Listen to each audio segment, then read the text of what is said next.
conservación del patrimonio histórico y restauración y rehabilitación de edificios y centros históricos. Para mí es un honor presentar al doctor Federico Terán.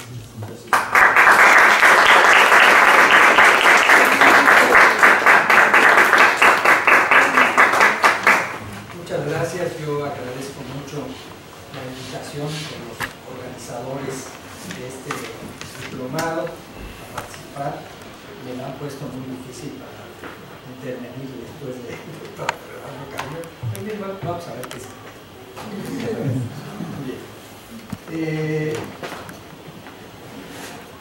Entonces, el título que sugirieron para la plática es ¿qué son los centros históricos? Y sí, vamos a tratar de alcanzar algunas definiciones, quizá en el sentido más convencional del término, pero realmente lo que está atrás de esta plática es que nuestra responsabilidad en los centros históricos, en lo que normalmente concebimos como centros históricos, es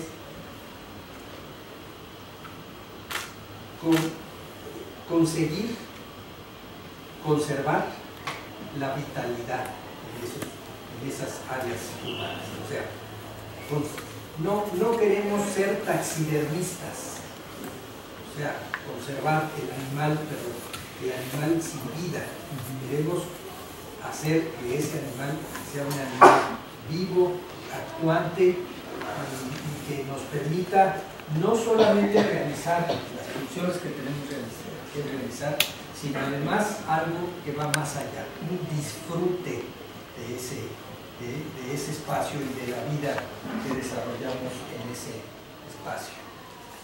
Bien, Enrique Hardway era un gran urbanista y un personaje en términos del urbanismo y de la historia urbana latinoamericana. Dijo que un centro histórico es un área urbana que conserva un patrimonio arquitectónico que es un testimonio de áreas anteriores.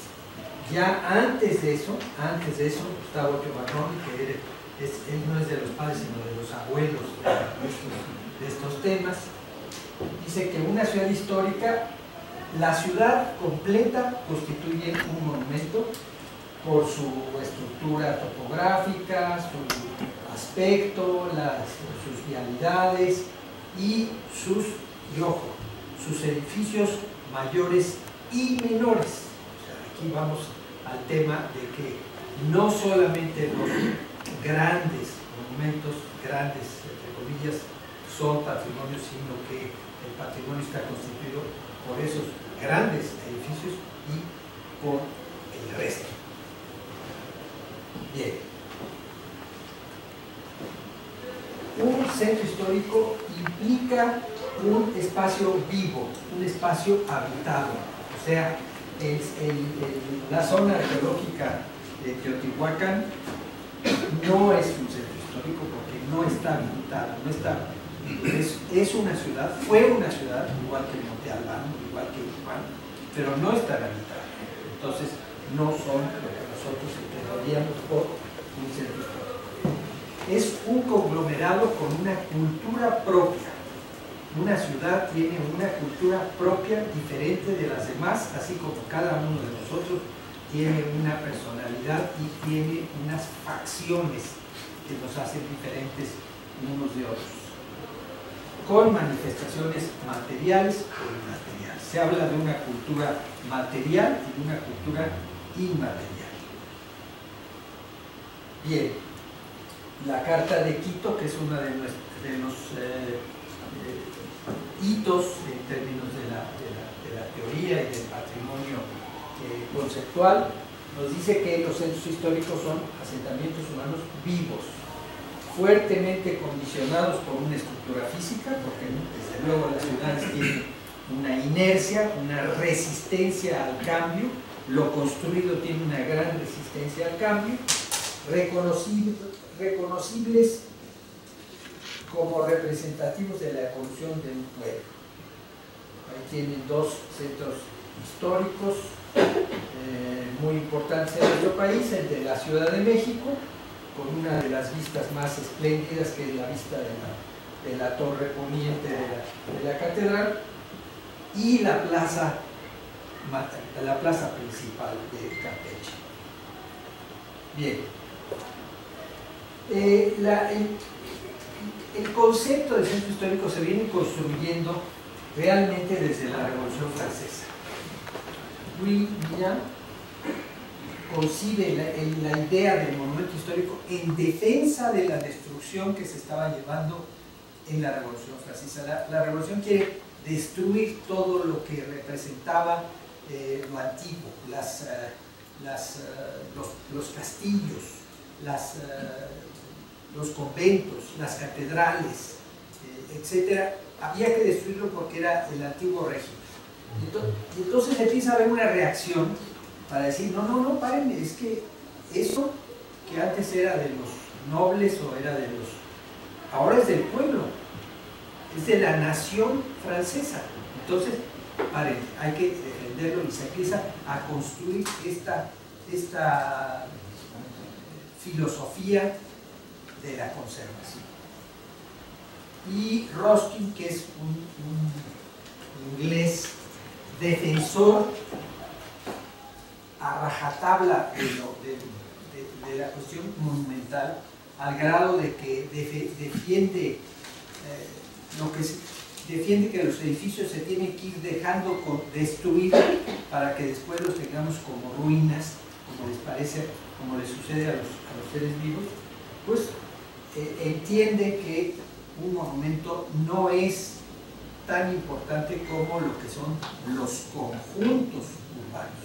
Esos conjuntos, esas ciudades que se habían conservado en Europa, porque él es inglés, pero él es uno de los más grandes conocedores de Venecia, escribe un libro que son Las Piedras de Venecia.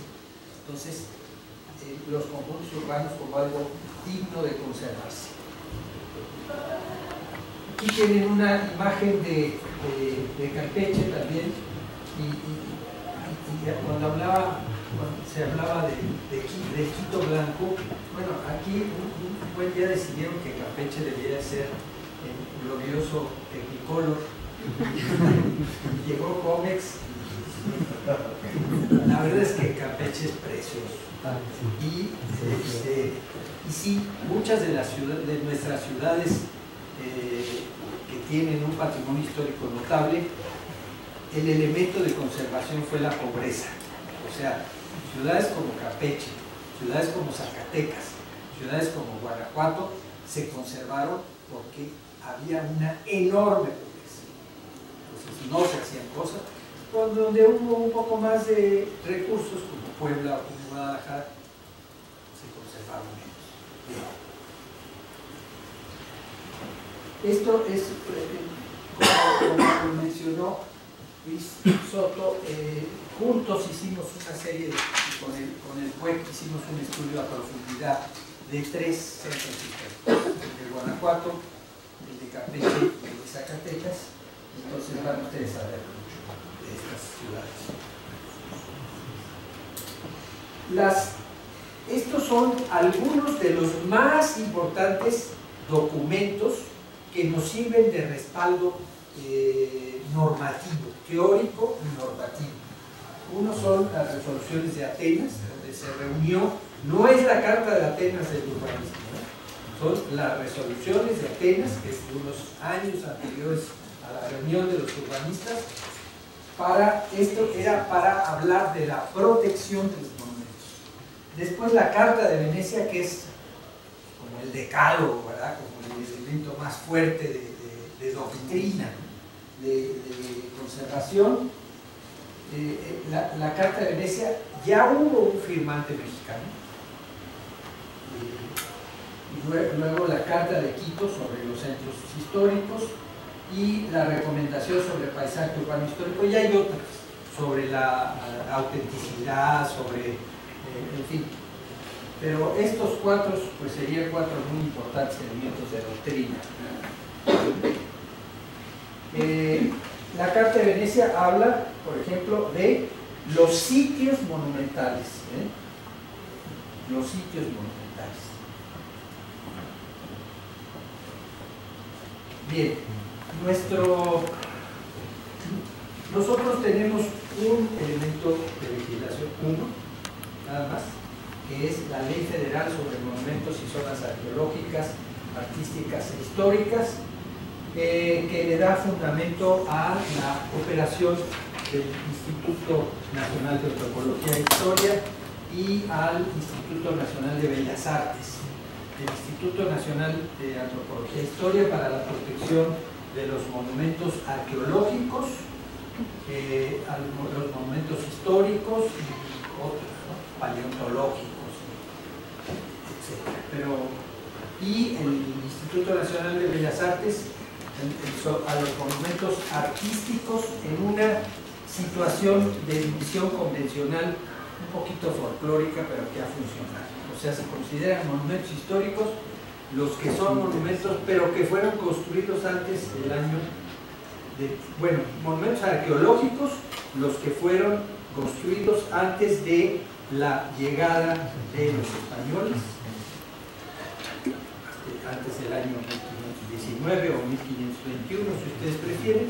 Los monumentos artísticos, los que se construyeron desde ese momento hasta el año 1900, históricos, y artísticos, los que se construyeron después del año de 1900 y que tienen un valor artístico. Entonces, el Palacio de Bellas Artes es un monumento artístico, la Catedral de México es un monumento histórico, la zona arqueológica de Tula es un condenado, pues es un monumento arqueológico. Entonces es una división que, en fin, ha funcionado, y yo creo que nuestra legislación tiene que ser objeto de una revisión a fondo, y que la ley federal convendría que fuera una ley general para que pudiera haber ciertas atribuciones para estados y municipios, pero en fin, esa es una discusión que ya se tendrá en los próximos años. Bien. San Miguel de Allende es un caso muy exitoso. Es un caso muy exitoso, desde luego, por la llegada del turismo, pero que tiene una paleta de actividades muy variada y muy rica. O sea, no es una ciudad turística, es una ciudad donde ha habido una inversión fuerte, o sea, ha habido propiedades que han sido compradas por extranjeros, pero otras nacionales. Está ahí, tiene ahí una industria, tiene ahí una presencia de la Universidad Nacional. Entonces es un caso sano que hay que estudiar de una ciudad con vitalidad, con éxito y, en fin, muchas ventajas. Esta es una calle que da a la muralla de Campeche. Campeche es nuestra única ciudad amurallada o que conserva la muralla. Hubo otros, Veracruz estuvo amurallado, Matamoros estuvo amurallado, pero la única que conserva la muralla, una parte importante de la muralla, es Campeche. Bueno, aquí ven ustedes las ventajas y desventajas que tiene estar pegado, que nuestra fachada dé a la calle que bordea la muralla. Bien, la UNESCO, que pues, se estableció desde hace muchas décadas como la tutora del patrimonio, establece unas definiciones para conjuntos, grupos de construcciones con un valor universal excepcional desde el punto de vista de la historia, la arte y la ciencia. Para la UNESCO, lo que es muy importante es, para la UNESCO hay tres valores. Uno es la integridad, otro es la autenticidad, y el tercero es el valor universal excepcional. ¿Cómo se miden esas cosas? Es muy difícil. Bien. Y los lugares, puede haber conjuntos o puede haber lugares, que los lugares pues, son obras del hombre y de la naturaleza con valor universal excepcional.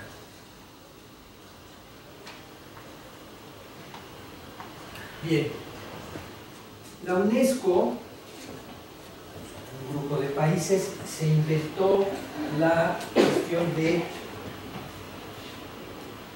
establecer una lista de aquellas obras que deberían, que por su importancia, por su valor universal excepcional, deberían estar inscritas en una lista y tener unas políticas y una protección especial. Y entonces hay una serie de lugares de México que han sido inscritas en la lista del patrimonio mundial. En algunos casos México ha hecho unas pequeñas trampas. Por ejemplo, en el caso de la Ciudad de México se inscribió la Ciudad de México y Xochimilco. ¿Qué es Xochimilco? En ese momento había la circunstancia de hacerlo. Oaxaca y Monte Albán, ciertamente Monte Albán está muy cerca de Oaxaca, es un sitio arqueológico muy cercano, pero totalmente distinto del centro de Oaxaca, francamente. Guanajuato y las minas que la rodean, el centro de Puebla, San Miguel de Allende y el santuario de Atotonilco, otra vez una serie de kilómetros y que no tiene nada que ver con San Miguel de Allende. Morelia, Zacatecas, Querétaro, Campeche y Tlacotalpa, una ciudad sui generis o una población sui generis, que fue una isla que estaba aislada en medio del río y que realmente tiene una característica, una personalidad propia muy importante. Bien.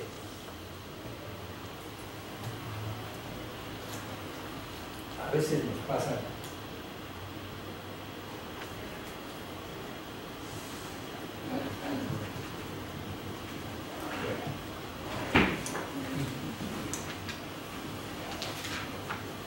Hay un programa que está en revisión, no sé si decir en desaparición, que es el programa de pueblos mágicos. Las ciudades que no alcanzaban o las poblaciones, muchas poblaciones que tenían valores y que tenían potencial, se les premiaba de alguna manera dotándolas de recursos de la federación en lo que se llamaba el programa de pueblos mágicos.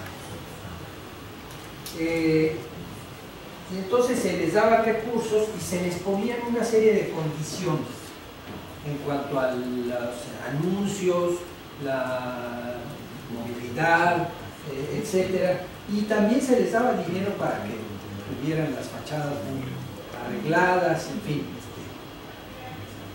Tú has sido criticado el programa, pero fue bueno. Yo creo que lo que dejó es más que lo que se le critica. Y algunos casos pues son Cuetzalan, una población extraordinaria en el estado de Veracruz, el Rosario en Sinaloa, Campeche también es pueblo mágico además de ser patrimonio mundial, Palizada en Campeche, el Fuerte en Sinaloa, que fue una capital efímera allá cuando Sinaloa y Sonora eran el mismo estado, el estado de Occidente, y la ciudad de Taxco, que ha sido pues una ciudad turística pues desde que se hizo la carretera. Ahora, la vitalidad de los centros históricos depende de su organización, digamos mejor, de su estructura funcional. La problemática es distinta en cada ciudad y se necesitan atacar en cada caso los puntos débiles. Bien, algunos de los problemas más comunes son el abandono y despoblamiento ocasionado porque la falta de actividades o sea, la ciudad no tiene la suficiente vida y entonces tenemos situaciones como lo que sucede en muchas zonas del intramuros de Campeche, donde ustedes ven las fachadas muy pintaditas, pero resulta que allá atrás no hay nada. Allá atrás ya se cayeron los techos, ¿verdad?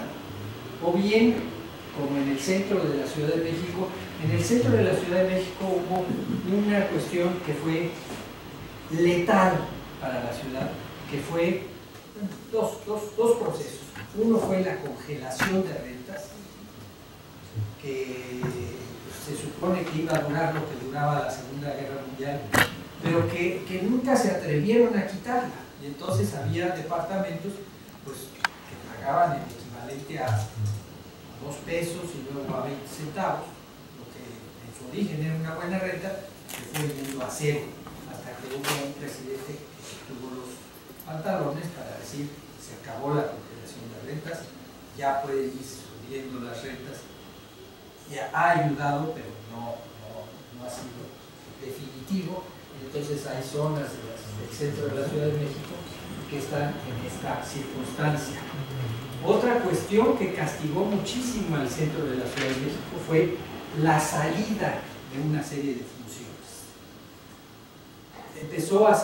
En el centro de la Ciudad de México se concentraba, desde luego, vivienda todavía de cierto nivel,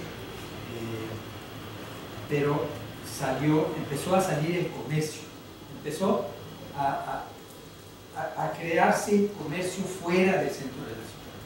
Empezó Palacio de Hierro, se fue a la calle de Durango, Liverpool se vino a Insurgentes, empezó a haber comercio fuera de la ciudad. Todavía cuando yo estudié, nosotros teníamos que ir a comprar nuestro papel y nuestros instrumentos de dibujo al centro de la ciudad. Había un comercio que se llamaba Luis Méndez Jiménez, o se llama Lumen, pero era Luis Méndez Jiménez en la República de Salvador. Y si uno quería ir a comprar unas escuadras, tenía que ir a Calpini, a la calle de Madero. Si uno quería, bueno, en el centro. Ya estudiábamos aquí, pero teníamos que ir al centro a comprar las cosas. Entonces, uno, la salida del comercio. 2, la salida de la universidad. O sea, la universidad se viene a la ciudad universitaria y las actividades de los estudiantes y de los profesores se realizaban en el centro. En el centro iban al cine, en el centro iban a comer, en el centro iban a divertirse, en el centro vivían, pero eso se salió del centro. Entonces, el comercio, la universidad, se empezaron a salir oficinas públicas, las casas matrices de los bancos, los profesionistas, los arquitectos tenían las oficinas en el centro, los médicos tenían sus consultorios en el centro, los abogados, los notarios, etc. Eso todo se empezó a hacer, ¿no? Y entonces el centro empezó a desinflarse. Y finalmente, el centro de abastos que estaba en el oriente de la Ciudad de México, el barrio de la Merced, se fue a la central de abastos. Entonces se le fue quitando vida al centro de la ciudad y eso hizo que se fuera debilitando. Cuando la gobernadora de Zacatecas decidió sacar el gobierno del centro de Zacatecas, dijimos, gobernadora, eso le va a pegar muchísimo, va a quitarle mucha vida. No, que es muy importante, que los edificios, o sea, cuando se saca del centro el gobierno, el centro pierde.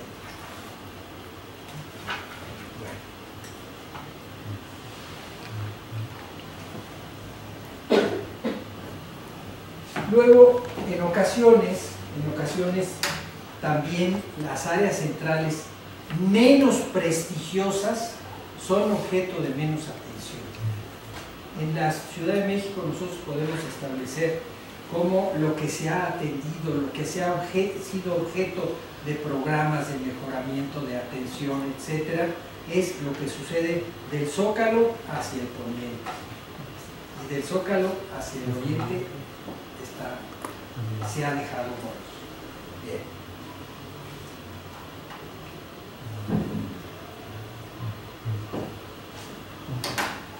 El equipamiento.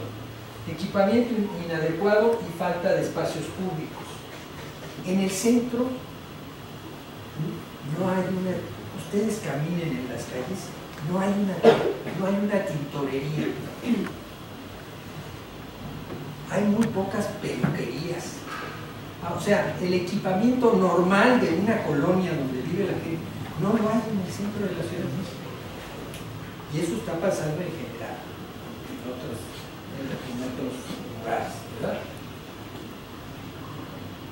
En Campeche, lo que está en el exterior de la muralla son, entre la muralla y el centro de los barrios, son zonas muertas.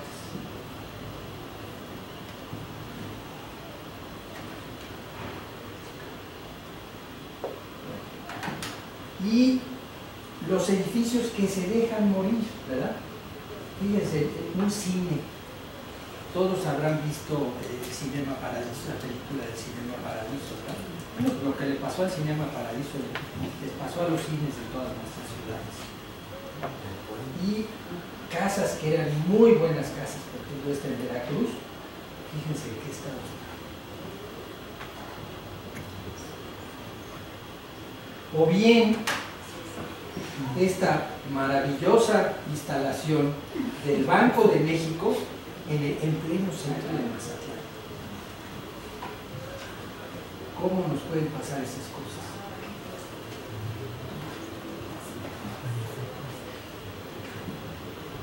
Luego hay zonas menos atendidas que otras, zonas menos vigiladas, con menos seguridad, con menos iluminación, que pues, se van volviendo cada vez más peligrosas y menos deseables. Luego, nuestra falta de planeación, por la cual primero se tiene que agujerar la calle y las aceras para meter una instalación, y después llega la compañía telefónica y hay que volver a romper y hay que volver a instalar. Y luego, torpezas, faltas de sensibilidad, como ¿por qué diablos enfrente de esta magnífica casa poner este registro?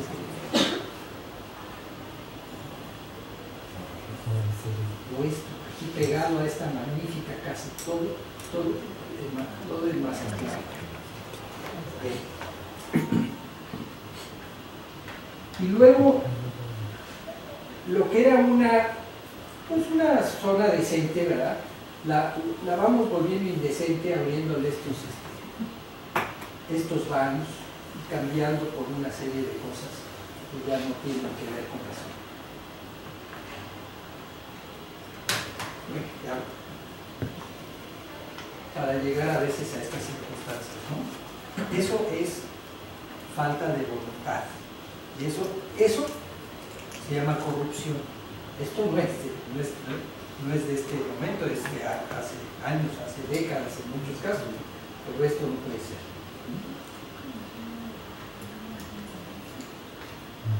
Y luego fíjense ustedes qué genial esto, ¿eh? Los problemas de accesibilidad. Aquí necesitaron abrir la puerta aquí y se les olvidó que había una secuencia y un ritmo, ¿verdad?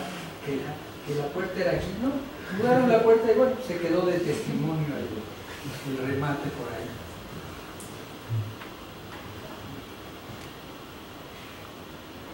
Bien. Luego el tema de la movilidad.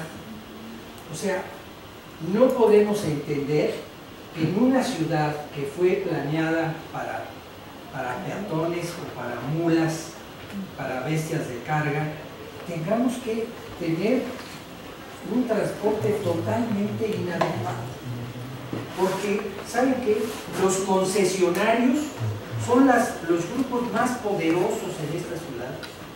Entonces no hay forma de decirle, ¿sabes qué? En vez de ese autobús tienes que poner 2 autobuses más chicos y en ciertas zonas tienen que ser autobuses híbridos o eléctricos.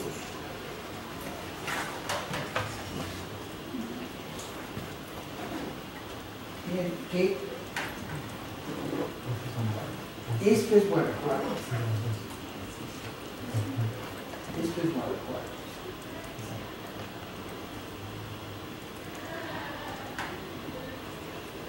Bien. Luego el tema del estacionamiento, que es muy complicado, porque es muy complicado hacer un estacionamiento en el centro de una ciudad vieja. A veces cuando se cayó un edificio, pues ahí se hace un estacionamiento, muy pocas veces un estacionamiento de pisos, y pues lo que pasa es que hay calles que están pues permanentemente ocupadas por los vehículos, por los coches estacionados. Bien, tenemos que recuperar el disfrute del espacio público. O sea, tener espacios que sean gratos, que sean deseables, que permitan que una mujer vaya empujando el carro con su bebé, o que unos niños estén jugando en el piso de una plaza, así sea simplemente una plazuela, una extensión de la calle original. Bien. A veces la historia pues hace que se destruyan las cosas, ¿verdad? O sea, nuestra desamortización de los bienes del clero en el siglo XIX originó que se demolieran muchos edificios antiguos. Aquí ustedes conocen la Plaza de Santo Domingo. Bueno, esta parte estaba ocupada por el convento de Santo Domingo, que era uno de los más importantes de la Ciudad de México, y se abrió un tramo de calle que va de ninguna parte a ninguna parte, simplemente para generar unas fachadas. Actualmente hay una restitución fake, una restitución en esta parte que recrea cómo era el portal del antiguo convento, hecha con mucho talento por Luis Ortiz Macedo, que era muy profesional, pero en fin. Bien.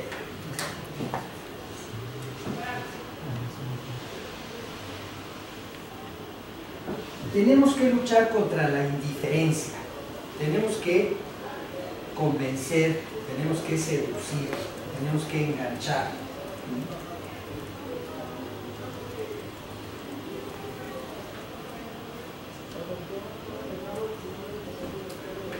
Porque fíjense ustedes qué pobreza,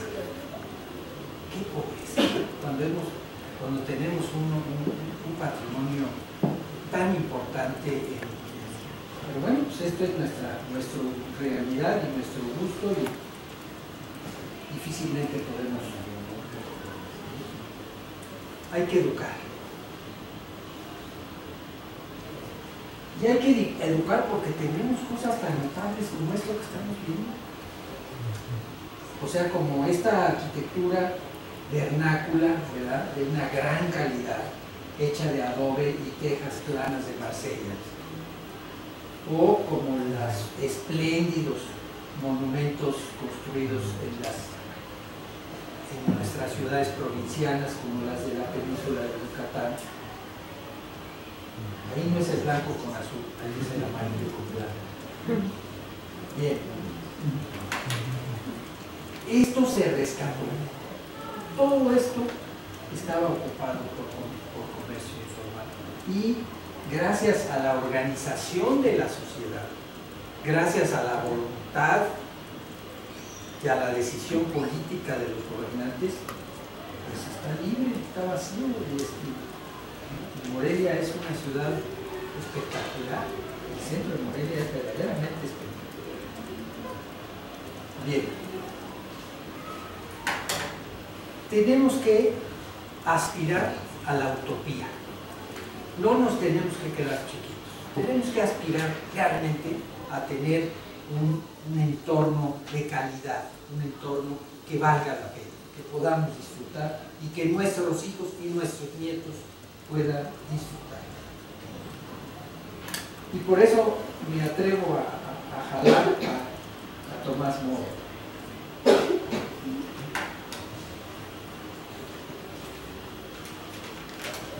El turismo es muy importante, pero es peligroso. Si abusamos, podemos matar la gallina de los huevos de oro. El turismo hay que tenerlo muy acotado, es como una fiera, hay que tenerlo muy acotado.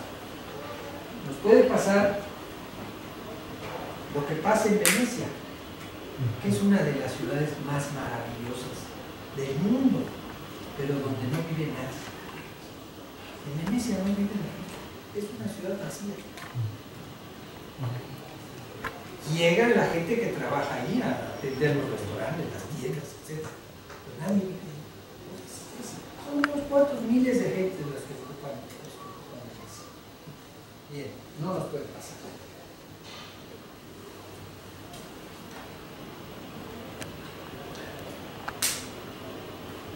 Entonces, el mensaje tendría que ser, ahí sí voy con el revitalizar, devolver la vida, recuperar la normalidad de la vida, que pueda vivir gente normal que tiene a sus hijos, que sus hijos van a la escuela, que se puedan divertir, que puedan comprar en la zona, en el barrio, etc. O sea, las ciudades no pueden ser un museo, una ciudad museo, o un parque temático, ¿no? Tienen que tener una vida normal. Bien. Y lograr un equilibrio social, cultural, ecológico, económico.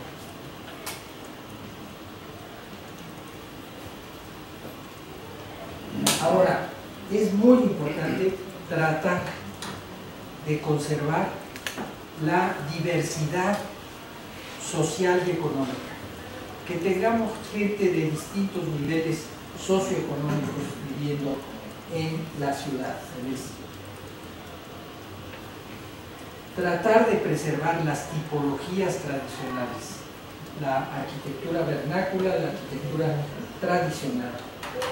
Hubo un gran gobernador del Estado de México que se llamó Carlos Jan González, y él quiso mejorar todo esto es Veracruz, esto no es el Estado de México, pero bueno, él quiso mejorar todos los pueblos del Estado de México, nada más que los uniformó, y entonces la misma solución arquitectónica la puso en todas las poblados de todo el Estado de México.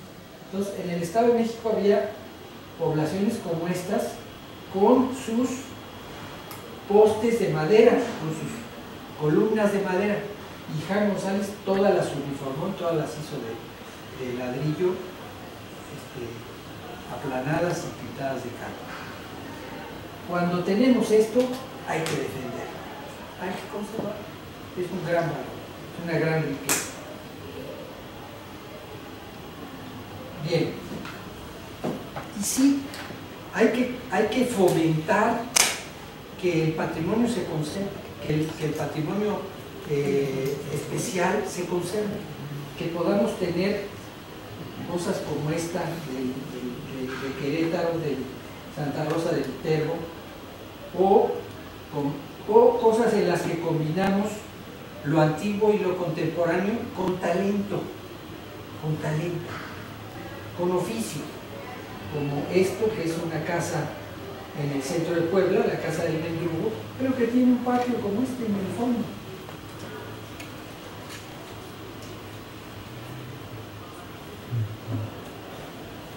Cuidar la imagen arquitectónica.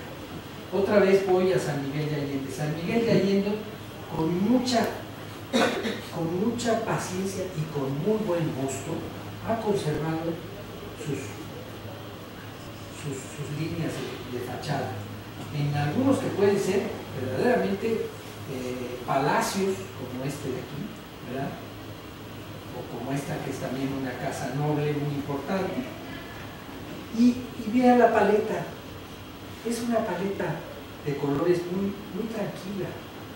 Son los ocres, los amarillos, los rojos, el rojo quemado, el almagre, el anil,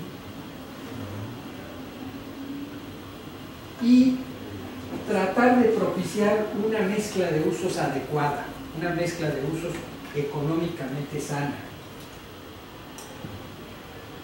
Y también fomentar la vivienda en el centro, la vivienda con mezcla. O sea, se sataniza la gentrificación, ¿no? Pero yo creo que también hay gente de nivel que tiene derecho a vivir en el centro de una ciudad. O conservar lo que vemos como poco valor, como de poco valor, lo que se construyó en los años 30 y 40, que tiene poco aprecio. Hay que rescatarlo y hay que reedificarlo y hay que hacerlo atractivo para que la gente se vaya a vivir ahí. Y bueno, hay que saber combinar lo nuevo con lo antiguo, ¿verdad? Esto es Nîmes, este es la Maison Carré, que es un templo conservado milagrosamente de la época de los romanos, muy bien conservado, muy bien restaurado, pero al que Foster le puso enfrente un magnífico edificio, que no tiene nada que ver, no estamos tratando de imitar, de hacer fake. Aquí está el ultra moderno, pero fíjense qué bien platica, bien armoniza con lo de la época romana. Nosotros tenemos buenos ejemplos de armonización de arquitectura contemporánea en sitios antiguos. Esto es la parte de atrás del Centro Cultural de España, en la calle de Donceles, aquí muy cerca del Zócalo de la Ciudad de México. Pero aquí fue muy exitosa la intervención de Javier Sánchez, si no me equivoco, que tenía el gran reto de construir un edificio junto al Colegio de Cristo, que es un edificio del siglo XVIII extraordinario. Esto dialoga con la casa de los condes de San Mateo de Valparaíso. Pueden ustedes decir, bueno, es un poco soso, pero es respetuoso y armoniza. O en la Plaza Mayor de Mérida, este edificio se llama el Olimpo, es vecino del Palacio Municipal, del antiguo Ayuntamiento de Mérida. Este es un edificio contemporáneo, bien planeado, respetuoso, no pretende ser colonial, es un edificio contemporáneo, pero hecho con cariño. Y bueno, rescatar, por ejemplo, la salvación de la fábrica de la acerera de Monterrey, de la Compañía de Fierro y Acero de Monterrey, de la siderúrgica. Esto es hoy un museo y un gran parque, y ese parque ligarlo con el centro de la ciudad a través de la recreación y el rescate del canal de Santa Lucía, con un espacio público de una gran calidad.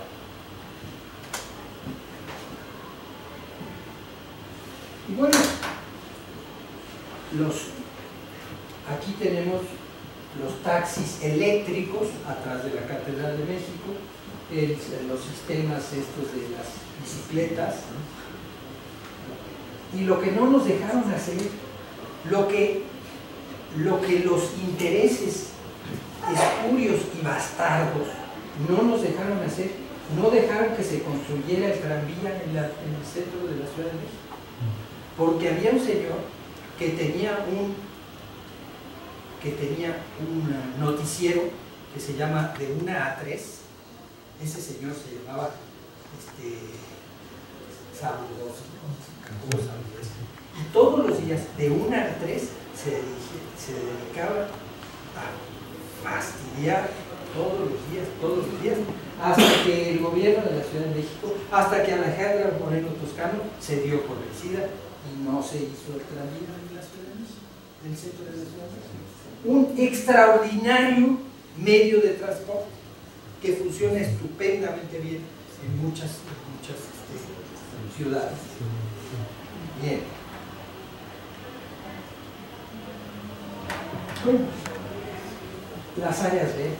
Muchas de nuestras plazas mayores se convirtieron en áreas verdes y funcionan muy bien. Esta es la plaza enfrente de la Catedral de Tampico. Y a veces calles que tienen una gran calidad, que han conservado su pavimento, etc. Fomentar actividades, rescatar antiguos espacios como esta estación de ferrocarril,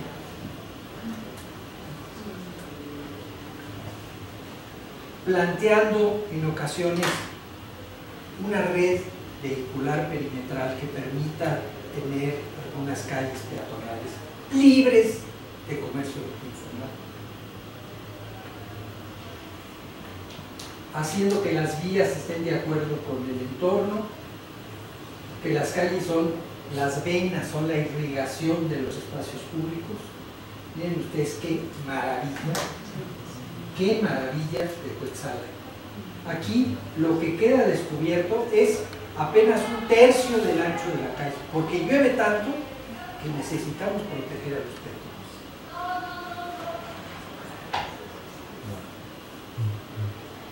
Bien, tener cuidado con el paisaje urbano, los cruces, todo eso debe ser objeto de diseño de estas cosas,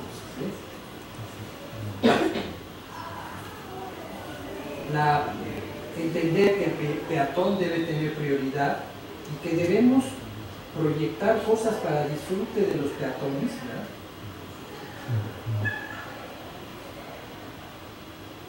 Los pavimentos son algo que se diseña, que se puede diseñar y que cuando se diseña viene muy bonito. Y estos elementos en el espacio público de Mérida que son verdaderamente notables.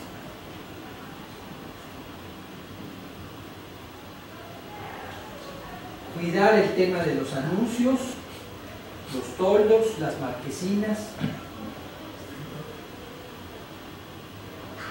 la señalización. Miren, esto me lo encontré yo en una parte de la playa de San Diego. Si llevan ustedes algo con ruedas, lo tienen que llevar cargado. No se permite que la gente vaya trepada en la bicicleta o en el patín de viaje. Bien. La época de Porfirio Díaz, tan satanizada, fue una época de oro de nuestra ciudad. Una época de oro. Debía tener un gran monumento como el Perimérito de la Paz. Ese señor que nos han enseñado que fue tan malo, tan nefasto, fue una maravilla. Todos estos kioscos se deben a la época de Porfirio Díaz. Esto dice que es Guanajuato, pero no es cierto. Esto es Querétaro. Y allí realmente han logrado controlar el comercio no informal, porque es formal, pero sí. Esto se guarda en la noche, y no puede haber más que los que ya están determinados. Eso es Querétaro y es muy exitoso. Bueno, esto en otras latitudes, vean ustedes la calidad del espacio peatonal en la vecindad de la Catedral de Burgos. Y vean ustedes esto, que es una obra maestra del diseño, que son las sillas fijas de la península de Yucatán, de las partes de la península de Yucatán, donde se sienta uno en un lugar. Uno viene para allá, el novio viene para allá.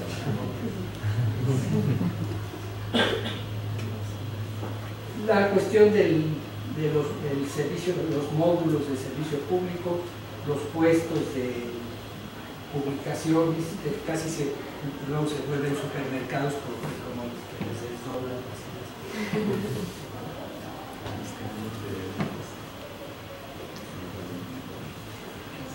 La iluminación, aquí está excedida en los dos casos. La iluminación que proporcione una sensación de seguridad, ¿verdad? El espacio público es algo muy, y donde sí se puede actuar.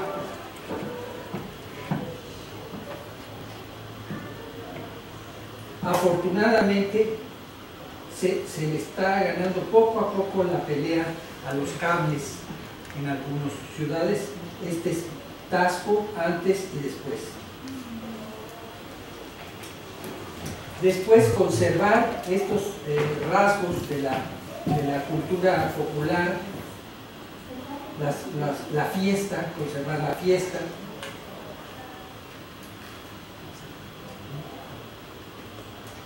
Entender que sí hay algo que se llama la identidad y que es una riqueza.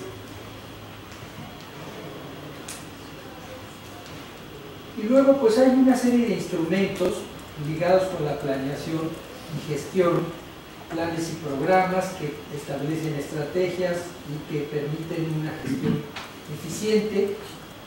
Algunos son jurídicos, otros son técnicos, no sé, planeación convencional, planes parciales, los planes de manejo de los centros históricos, la zonificación, los programas administrativos, financieros, los presupuestos en los centros históricos, a veces recursos crediticios. Esta es la terraza y la azotea del Museo Amparo de Puebla. Si van ustedes a Puebla, se suben ahí, van a tener la vista maravillosa de todas las cúpulas y todas las torres de la ciudad. Bien, entonces, uno, preservar, sí preservar los testimonios del pasado. Dos, que el patrimonio se gane la vida. O sea, los edificios y los monumentos deben tener una función e idealmente una función económica. No podemos tener una ciudad de puros museos. Tenemos que tener una ciudad donde cada edificio tenga una utilidad. Involucrar a los usuarios, a la gente, a la población en la toma de decisiones. Crear espacios de calidad que inviten a vivir. Fomentar la atención permanente y los planes a largo plazo. Generar opciones que induzcan a una vida más sana y con mayor convivencia. Esto es Mérida a la izquierda y Oaxaca a la derecha. Guanajuato con esa angustia que mantenía la ciudad totalmente anquilosada e inmóvil hasta que se les ocurrió que el cauce del río podía ser una arteria de desahogo de la ciudad.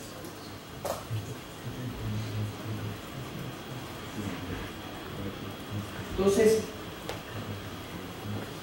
los espacios públicos son un elemento muy importante para dotar de dignidad a nuestros centros históricos. Muchas gracias.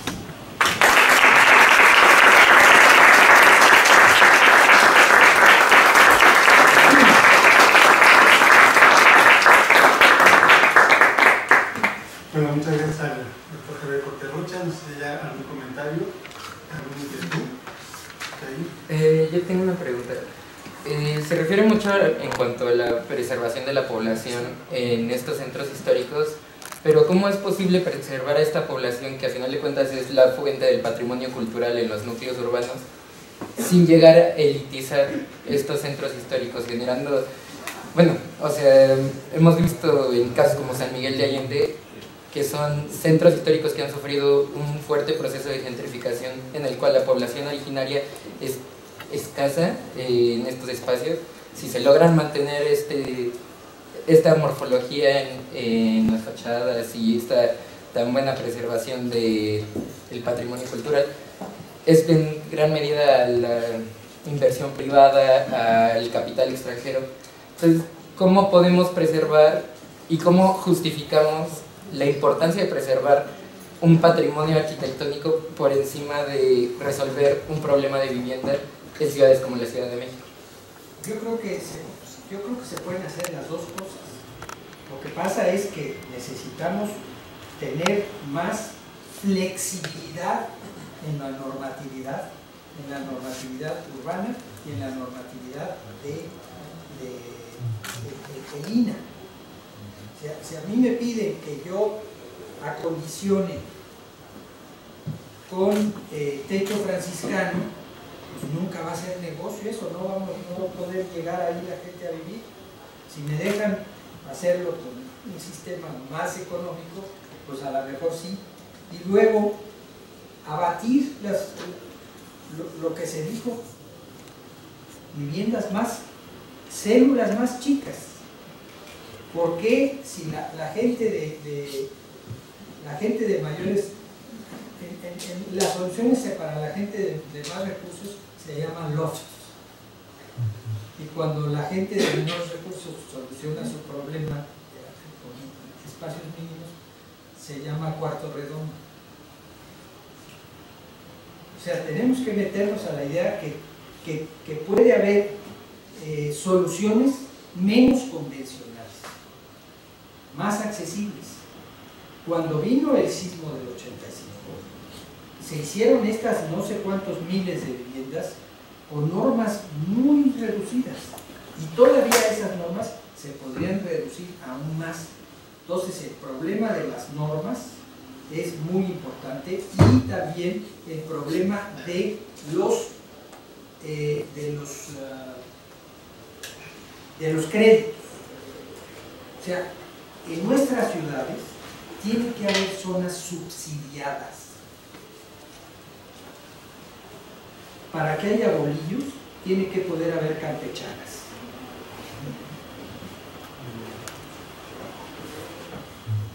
¿Alguien más? Doctor Cortés, un gusto escucharlo. Cuando usted llegó, bueno, con el personal de la academia a Guanajuato, Zacatecas y Campeche, ¿tuvieron alguna cierta conflictos con grupos?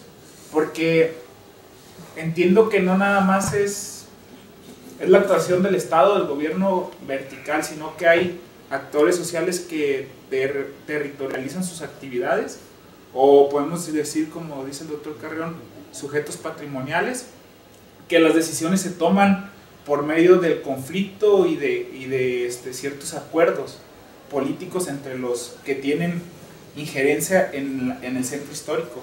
Como usted dice, los transportistas, que a lo menos de donde yo soy, de Tepic Nayarit, tienen una fuerza muy importante porque meten camiones grandísimos. Los concesionarios. Sí. Igual meten combis cuando necesitan camiones en la ciudad, porque ya tienen apalabrado ese sistema, ¿no? ¿Tuvieron ustedes cuando entró con la academia? Que, bueno... Cuando entramos con el CUEC. Sí, con el CUEC.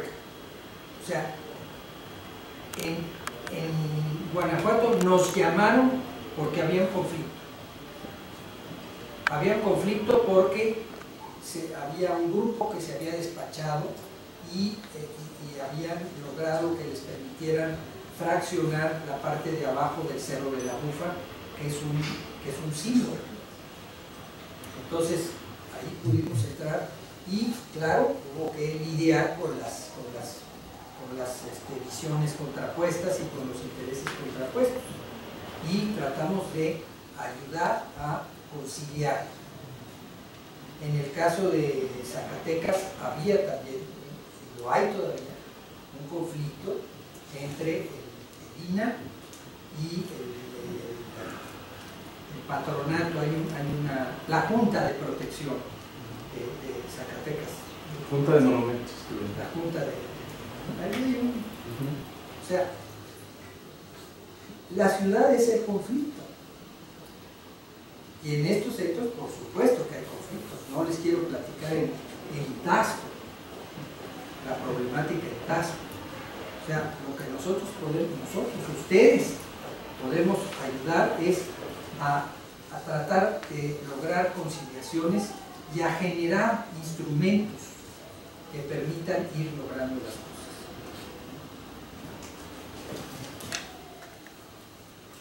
Muchas gracias. Agradecerle, doctor, la charla. Y bueno, estos ejemplos que se trabajaron en Guanajuato, Campeche y Zacatecas, pues nos fortalecieron mucho en la parte del patrimonio y del encuentro social, como usted bien lo acaba de decir, ¿no?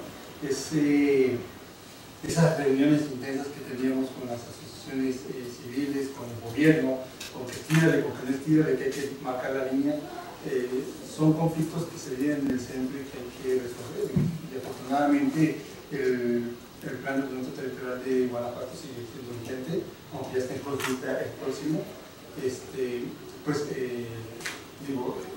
Fue mucho aprendizaje desde la parte de la academia, que la ventaja de la actuación de usted como coordinador de estos ejercicios fue que la parte académica fuera la parte a la realidad, ¿no?